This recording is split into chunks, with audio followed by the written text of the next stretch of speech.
Welcome in today's new series that we are going to look at bad things in Wuthering waves.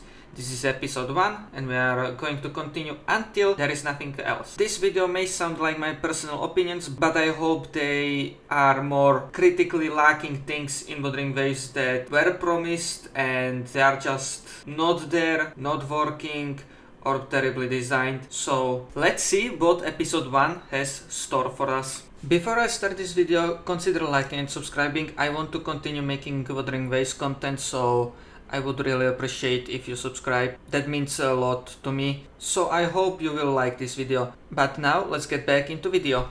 In the first episode I want to talk about something that was promoted in Wuthering waves, that it is going to be aspect of the game, and it is aspect of the game. However, it's so insignificant that it is sad. After all, this is the coolest thing they could add, but it's just dog shit. And the thing I'm talking about is not shinies. Shinies will be in episode 2, but it is EchoTraveling. How many of you forgot that you can actually use echoes to travel around? I think many, of course, because it is something that you don't use at all. Why? Let's get into it. First, let's see what echoes we have to use to travel. Like you can see, it's not a lot. That is okay, we are in 1.2, we don't have to rush it. That's not the issue. Issue is their viability. For example, the fire motorcycle. His travel distance is decent, his cooldown is bad, but the problem is that he is fire type echo and I use ice team. Yeah, that echo I'm not going to use in a team to travel around. And in here is the problem. If you don't have in a team character that can even consider using this echo, you cannot use it. You cannot use this ability to travel around. Even, riding around in motorcycle would be cool. You cannot do it because you don't want to switch around your echoes, and it is very annoying and somewhat time consuming that it is just not worth it to do. It is sad, after all, this is absolutely cool thing to have. So what they can do? After all, improving such a mechanic in the game is not easy task, because one echo can absolutely break the game if gain incorrect ability. But first, we still have to fix the usage of echo. So here are my ideas how to fix this. First option is to do same thing what they done with gun characters that you don't want to switch. You add another slot that only activates the traveling echo ability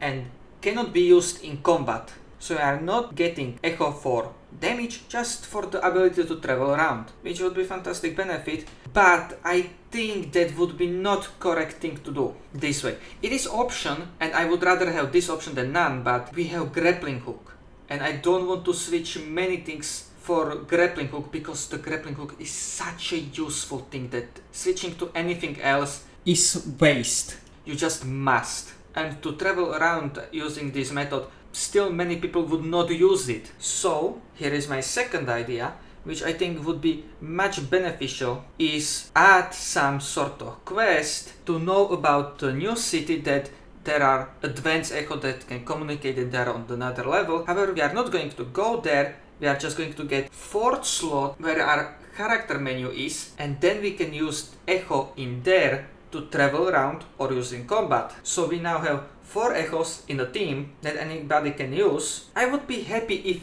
only the traveling was available in that moment, because everybody will be using that. It is so right there for everybody, it is visible and there is no downside to it. The usage on PvP or just traveling can be discussed, because both things would be very good, but just traveling is enough. That's it. After all, I want to flex my shiny to travel around in the videos, but I cannot do that because I use ice characters. Now that I fixed this issue, let's consider other aspect of improving this.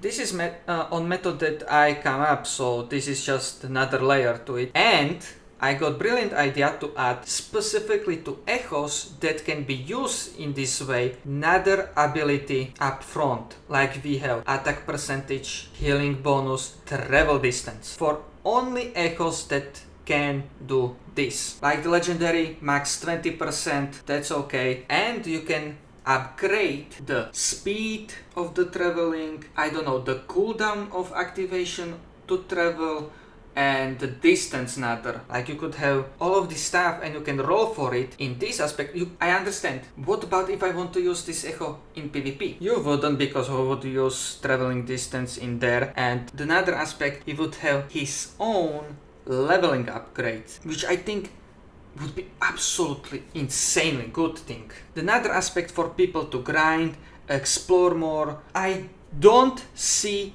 downside to it. Yes, it would take a lot of work. However, if this video gets shared enough to Kuro games that actually could utilize this kind of aspect of the game more properly, it would change the game. Absolutely. I think this aspect is important to improve, because if we get pay to win traveling like Genshin has, that would be the saddest thing ever. I don't want to use character to travel around. I want to use echoes to travel around. So I would consider you who is watching this video to share his opinion in the comments if you see this video, because YouTube algorithm hates me, so it is possible that nobody will see this video. But if you do, share your opinion on what needs improvement in Wuthering Waves. If you think this is good idea or some tweaking to it, I'm not opposed to have dialogue at all. After all, everybody who plays this game and care about this game wants the game to be better. Voicing our opinions is not a bad thing, and people should start doing it. Let's not be entitled that this is the best game ever created in gacha. Let's consider where we can still improve. After all, Kuro Games listened so far. Let's make it continue. Let's see the change. So if you like this video, don't forget to like and subscribe, and I will see you next episode or in next video. Goodbye and have a nice day.